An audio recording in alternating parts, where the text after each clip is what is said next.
What's up, everybody? I hope you're doing well. Welcome to the extended cut, minimally edited podcast version of this week's episode.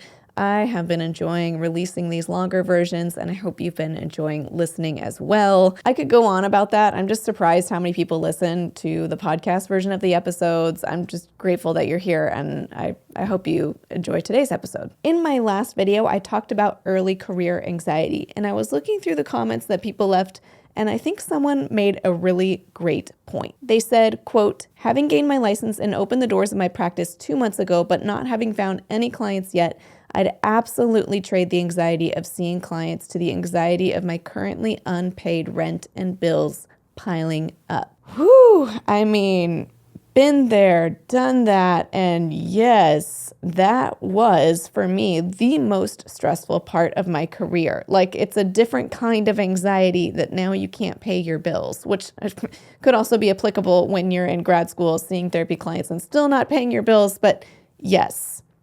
Let's talk about that today. Also, I'm not trying to put on like a sultry voice or a, frog voice. I'm sick and this is what it sounds like right now. I feel fine. This is what my voice sounds like. Okay, so back to the topic at hand. Let's talk a bit about what if you've had your doors open and your practice just isn't full or even half full, or maybe it's totally empty. Like I said, I've been there, done that. Unfortunately, when I first started in private practice in 2012, it was a number of months before I even had my first intake. And if I recall correctly, I think my first couple of intakes only came the one time. So I effectively had 0 clients for like 6 months, which, like this commenter is saying, if you're relying on your practice to pay your bills and, make a living as we do, that's terrifying. Like, I made actually $0, maybe 2 sessions worth of dollars across 6 months, which is nothing. Somehow I was actually doing worse financially at that stage of my career when I was no longer in graduate school than while I was in grad school, because at least in grad school, you can lean on student loans. And in grad school, I actually slapped together a whole bunch of part-time jobs and I built up a little bit of savings, which, maybe that could be a separate episode, like how to save money in grad school. But nonetheless, I was dipping into my savings that somehow I'd built up during graduate school in my postgraduate years because I had $0. And for whatever reason, the job market, at least for me at that point, was incredibly difficult. It's like, hey, Marie, it's been 6 months. Why don't you pick up an additional job to pay your bills? And I did. I tried. I applied to so many things. I did not get them. I applied to everything. I'm not just talking about, wearing my therapist hat jobs. And I can't remember all the places I applied to, but I have this distinct memory of like one of the few places I even had an interview offered to me at. I interviewed at Bath and Body Works, and I never got a call back after the interview. I tried calling them a few times to see if I got the job. No one responded. So like that was as far as I got in any interview situation outside of my private practice during those 6 months. So it was rough. I wish this situation on absolutely no one. It is the worst. And so I'm making this episode to address this exact situation. Like, what if your doors have been open maybe for weeks, maybe for months or longer, and you still have no therapy clients or just the tiniest trickle of therapy clients to the extent that, it's not sustainable. Now, of course, no single YouTube episode could address like every single marketing thing going on. Like, I have entire courses about this, but I'd like to think of this episode as like the triage to go through if you're in this situation. Start here and then build from this episode. But I think you're still going to have some helpful takeaways from the episode. That's my goal, at least. Let's see if that happens. All right, so let's dive into this question. If someone were to call me up and say, Marie, I am freaking out. My doors have been open for weeks or months or longer, and I have no clients, or I have just a couple clients, or the couple that I got left. Here are the questions I would ask to help somebody troubleshoot this situation. First things first, I'm going to ask, well, what's your existing marketing strategy?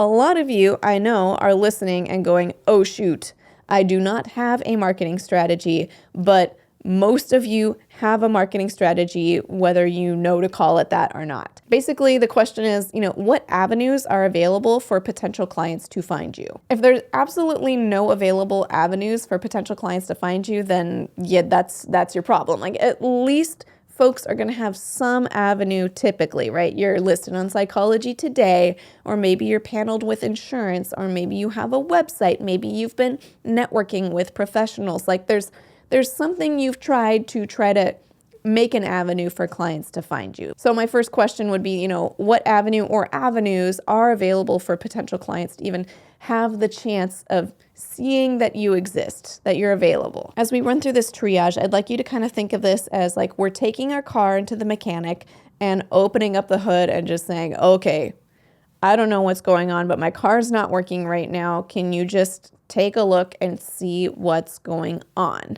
And we're going to look under the hood of your marketing strategies, basically. If I think like a mechanic, and I'm not a mechanic, so mechanics out there, feel free to correct me in the comments.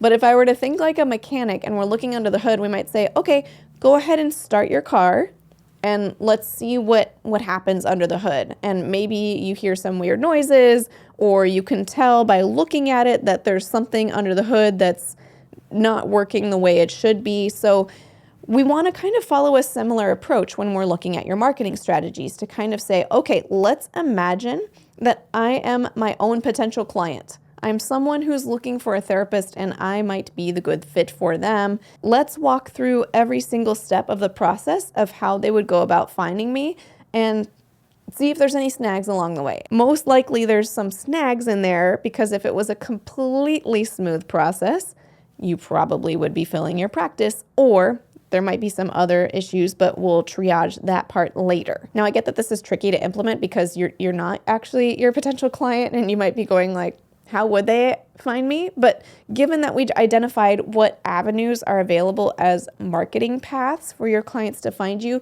do your best to imagine that you're someone who doesn't know your name, but you're looking for a therapist, maybe for a particular presenting issue, or whatever the case may be, and try to figure out how that person might find you. So let's just pretend you have a Psychology Today profile. That's your primary avenue where potential clients could find you. And let's say one of your favorite specialties is working with adults diagnosed with autistic spectrum disorder. Then maybe you might open up Psychology Today, type in something like autism, and make sure the settings are set for your area and search. And see, if I were to imagine somebody showing up on Psychology Today, searching for help with autism in my area, hopefully my profile should be showing up somewhere towards the top. If your profile isn't somewhere towards the top, you got to scroll a bunch or go on the second, third page. Chances are really low that a potential client is going to contact you through that avenue. And in this example, we're running through your Psychology Today profile or some sort of online directory. Keep searching for your different primary specialties and see where your listing shows up. How far do you have to scroll down before you get to your profile? As another example, let's say you want folks to find your website through search engines like Google. Then you can do the same process, but just do it in the search engine rather than the online directory. And just make sure you open an incognito window in your web browser, which basically removes the influences of your search history and things like that, and just shows you the results of like a Joe Schmo person living in your area that they'd get. Search for some of your specialties there. How far down do you have to scroll to find your website? And even if your marketing strategy is less techy, you can still walk through this process just in a different way.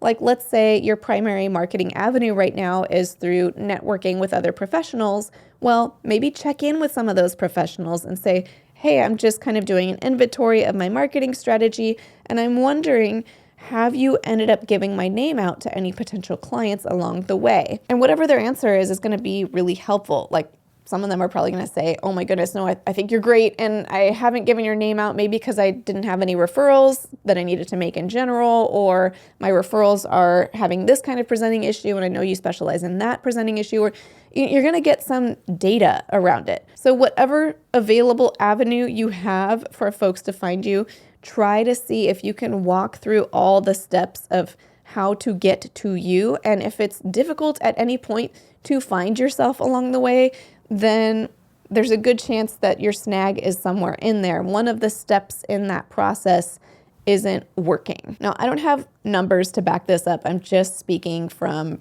what I've seen, experiences, things like that. But from what I can tell, for most therapists who are in this situation where they have some marketing avenues available, but their practice isn't filling up, this is the snag that they hit.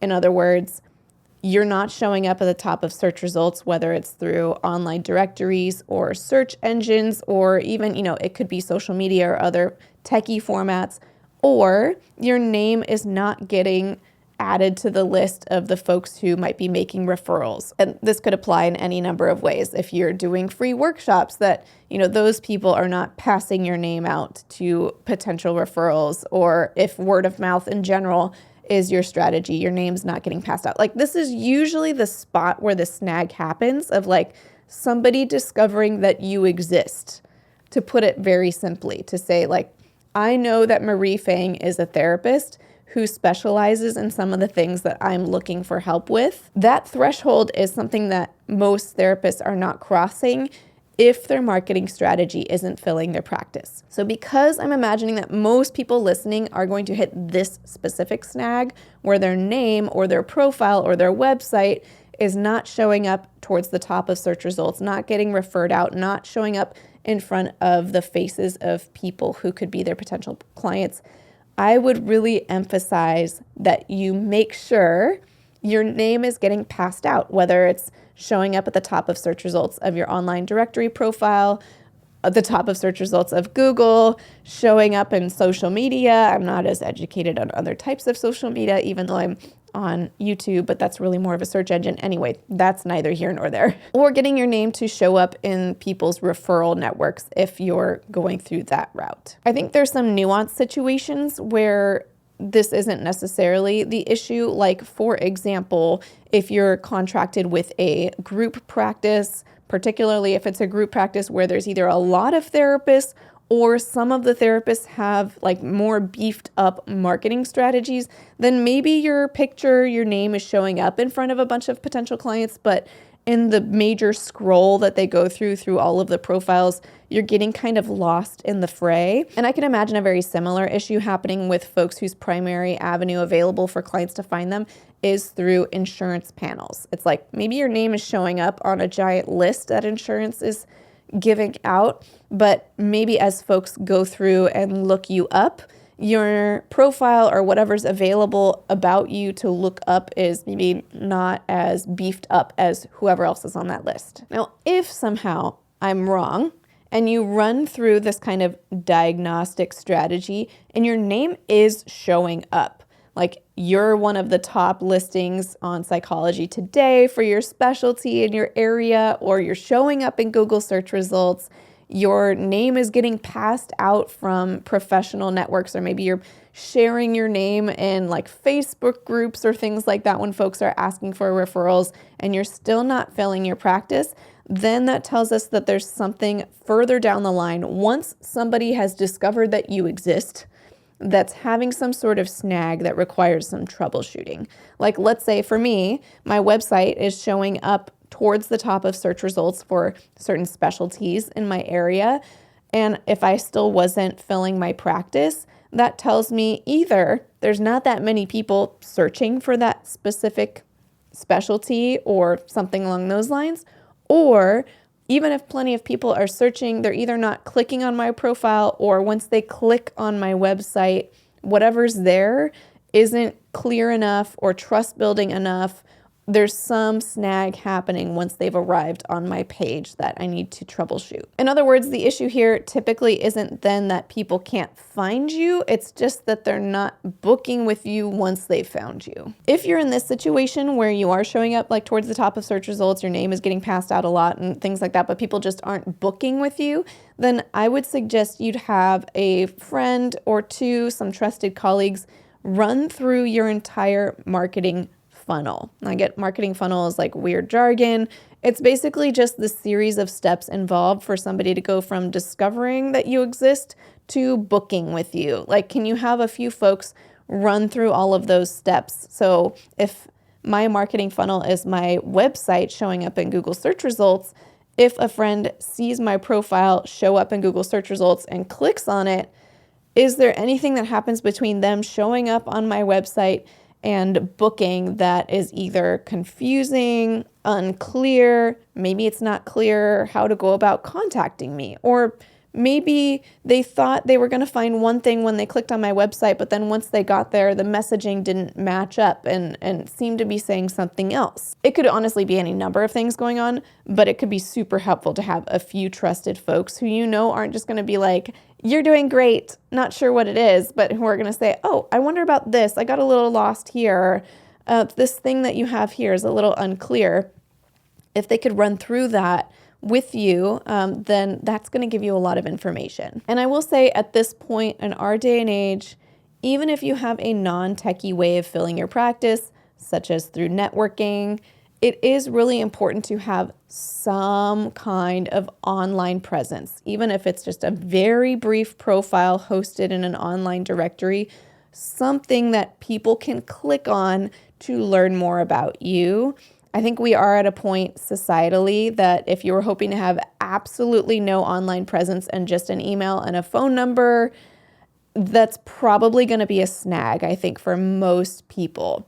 I'm sure there's exceptions to that. I have met therapists, particularly folks who've been doing this for a very long time, who have zero online presence and who've stayed full because word of mouth and all of that. But I think if you're trying to break into private practice now, that's going to be an uphill battle if you have just absolutely zero online presence. It's an important part of building trust. You look like a legitimate business. And I would also include with that, it's very important to have a picture of yourself as well, because there's so many scams in the world in general, unfortunately. So even if you're the safest, most authentic, non-scammy person in business, people, as they should be, kind of have a critical eye going like, this person doesn't even have a website. They don't even have a picture. Like, I don't know if this is even real. I'm not going to bother. Like, that's how I would respond personally, just as a way to protect myself, because I have been scammed by things in the past. So I don't want it to happen again. I know most people at this point have some kind of online presence, but just naming that in case it applies to some of you. Before we dive into my next tips, I'd like to thank Paubox for sponsoring today's episode. HIPAA compliance is always top of mind for me, so I was completely surprised when I learned that Google Workspace and Microsoft 365 alone are not enough to be HIPAA compliant, even if you have a signed BAA with them. I know. That's why a little over a year ago, I started using Paubox, which is the simplest, most effective solution for mental health professionals to seamlessly integrate HIPAA security into your email, all while using your favorite email provider. I genuinely was surprised by how easy it was to set up. In about 10 minutes, I had Paubox set up and fully integrated with my Google Workspace, and I haven't had to touch it once since then. But I can rest assured knowing it's keeping all my clients' correspondence with me secure without having to log into a portal to communicate with them. If you'd like to give Paubox a try, they're running a great offer right now where the first 100 people who say my name at sign up get $250 off their first year. To get the deal, just head to paubox.com and mention Marie Fang at sign up. That's Paubox spelled Paubox.com. Thank you again, Paubox, for sponsoring today's episode. And now back to continuing our triage tips. So hopefully at this point in the process, you've identified some kind of snag. It may be an obvious snag at this point, like your profile is not showing up anywhere in search results, or it might be some like hypothesis snags, like, okay, I got some feedback, maybe this might be the issue, I'm not totally sure, but you hopefully have some data points of like things you might be able to work on and address to see if it helps fill your practice. Some of these snags you might know how to fix pretty immediately, like, oh, I just wasn't clear on my website how to go about booking with me. Everything else is running really smoothly, so let me have it in a very clearly visible space, a clear statement of how to go about booking with me and all of that. Let me just fix that. But for a lot of the snags, you're probably going to be able to see what the snag is, but not know how to fix it. So let's say, for example, I'm picking on Psychology Today only because I know so many therapists rely on Psychology Today to fill their practice. I have my own feelings about that, but that's not the topic today. So let's say Psychology Today is your primary available avenue for folks to potentially find you, and you searched for all your primary specialties and your profile is not showing up anywhere near the top. So you might say, okay, I can see what the problem is, but maybe I have no idea how to fix it. How do I get my profile to show up at the top? And this kind of dilemma could apply in any number of marketing situations. How do I get my website to show up at the top of search results? How do I get my social media presence to be visible in front of more people? How do I get the folks that I'm networking with professionally to, hand out my name for referrals to the right people? Like, we may not know the answer of how to fix that. So because this is simply a triage episode and not a here's how to fix every potential marketing snag you might potentially hit in life, at this point, now that you have in hand, hopefully, a pretty clear problem that you need help fixing, I would suggest that you start by getting free, accessible information about how to fix it. You can try YouTube. Obviously, I like YouTube because here I am. I love YouTube. But it could be, asking around in Facebook groups for therapists or, subreddits for therapists, asking your therapist networks, especially if you already know people who are marketing their practice through the same means that you're attempting to market your practice through, and they seem maybe like their practice is full, or maybe it's not full, but they're still going to have some information for you. So definitely ask around, see what other folks found helpful, and maybe some of those folks might start to point to like paid courses or something you might pay for. But a lot of times you can get quite a bit of information for free before you even have to pay for something. So I would start there. Like, who has information on how to fix this type of problem that I have? And see if there's any consistent feedback that you get and start there. I personally have a few videos out there already about troubleshooting your Psychology Today profile and definitely about your website. So I'll link to those that I have available here in the description below, but there's plenty of resources outside of my own if mine aren't going to fix whatever problem you're dealing with. And of course, whatever feedback you get, go ahead and implement it. Some of it is kind of simple feedback, like, okay, I'm just going to tweak some wording here and there and a few things. And some of it is going to be more involved. It's going to take time for you to go ahead and implement it. And yeah, even a quick tweak on an online profile might take a while before like whatever algorithm you're working with sort of picks up on it. So time might need to pass. But at this point, I would say lather, rinse, repeat. What I don't want to happen is for you to say, I went through this whole process. I took my therapy practice to the car mechanic. We looked under the hood, we identified the problem, we fixed it, and I'm all done. That's not how these things typically work. It's kind of this ongoing cycle, the same way that you're probably going to have to take your car back to the mechanic again for an oil change, or you have to fill your gas. Like there's maintenance, you got to keep checking. Maybe you fixed one thing, but you didn't realize that further down the road there's also an additional problem that you have yet to discover. So keep going back and running through the same tips that I've already named, because you might find more snags as you go. Now, I think for at least some folks, if not a lot of folks, if you run through everything I just said, that might have already been enough to fix the problem for you. Maybe you now have a consistent stream of clients coming through because you've streamlined your one marketing avenue that you were already depending on. But there's going to definitely still be folks who maybe streamline whatever marketing avenue they've been leaning on, but they're still not getting enough clients. So once you've smoothed out all the kinks in your existing marketing strategy, if you're still not getting enough clients or any clients, now it's time to pivot and consider a different marketing avenue. I don't know why we do this, but I've seen this happen quite a bit, where for therapists, for whatever reason, we can be prone to finding one marketing strategy and then just sort of clinging on to it for dear life, like developing an enmeshed relationship with our one marketing avenue that we've decided on for whatever reason. And if that one marketing avenue doesn't work out for us, then we conclude that private practice is not for us, or that, whatever, this market's too saturated, or we fill in the blank that it's not possible for us to fill our practice. But I have news for you. There's more than one marketing approach available. This makes me think of a prior video I made where I asked you all to tell me what your primary marketing strategy was that actually filled your practice. And though most people did say online directories, I think it was like half of therapists said that online directories filled their practice, the rest of the half filled their practice through an array of other means. And it was working for different people, even though they weren't all using the same strategy.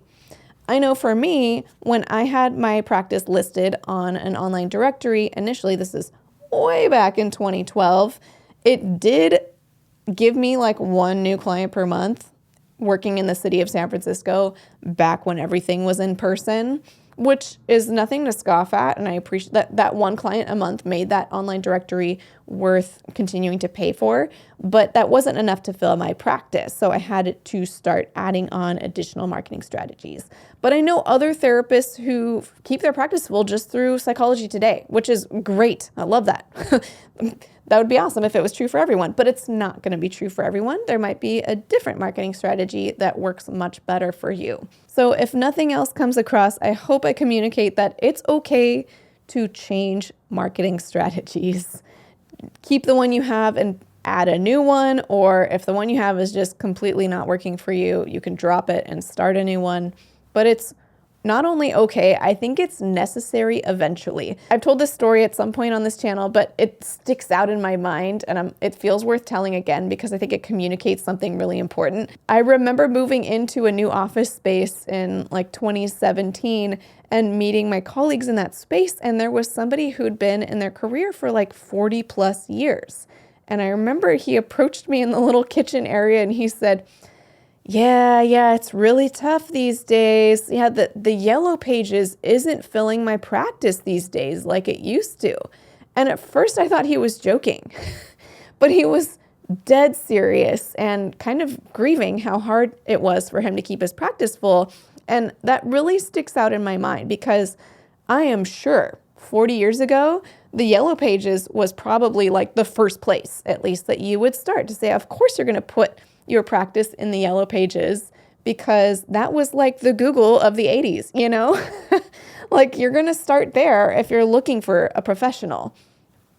But I'm imagining at least the yellow pages are not what they were 30 years ago, 40 years ago, and it is completely necessary to pivot in order to keep up with the changing market, the changing times. So for me, it's been a number of years that my website has continued to keep my practice full, but even the different marketing strategies that I've used for my practice or for private practice skills have seen fluctuations over the years. Like there's some points where like YouTube is the hop-in place to be, and then now like YouTube is the place where the millennials hang out, but maybe not everybody else, you know, like.